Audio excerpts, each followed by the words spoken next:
मां वैष्णो देवी। आपने जम्मू की वैष्णो माता का नाम अवश्य सुना होगा। आज हम आपको इन्हीं की कहानी सुना रहे हैं जो बरसों से जम्मू कश्मीर में सुनी व सुनाई जाती है। कटरा के करीब हंसाली ग्राम में माता के परम भक्त श्रीधर रहते थे। उनके यहाँ कोई संतान न थी। वे इस कारण बहुत दुखी रहते थे। एक दिन उन्होंने नवरात्रि पूजन के लिए कुंवारी कन्याओं को बुलवाया। मां वैष्णो कन्या वेश में उन्हीं के बीच आ बैठी। अन्य कन्याएं तो चली गईं, किंतु मां वैष्णो नहीं गईं। वह श्रीधर से बोलिन सबको अपने घर भंडारे का निमंत्रण दे आओ। श्रीधर ने उस दिव्य कन्या की बात मान ली और आसपास के गांवों में भंडारे का संदेश पहुंचा दिया।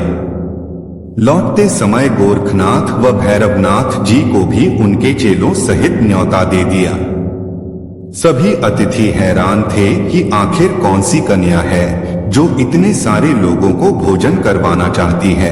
श्रीधर की कुटिया में बहुत से लोग बैठ गए। दिव्य कन्या ने एक विचित्र पात्र से भोजन परोसना आरंभ किया। जब कन्या भैरवनाथ के पास पहुंची तो वह बोले, मुझे तो मांस व मदिरा चाहिए।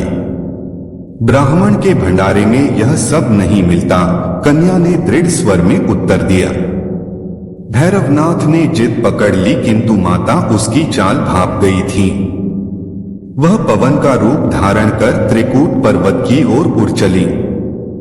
भैरव ने उनका पीछा किया।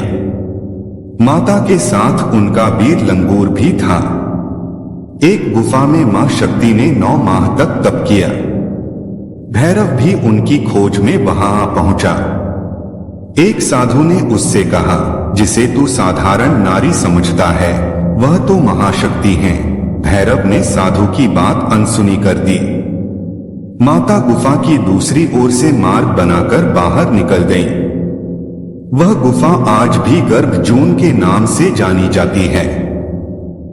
देवी ने भैरव को लौटने की चेतावनी भी दी, किंतु वह नहीं माना। मां गुफा के भीतर चली गई।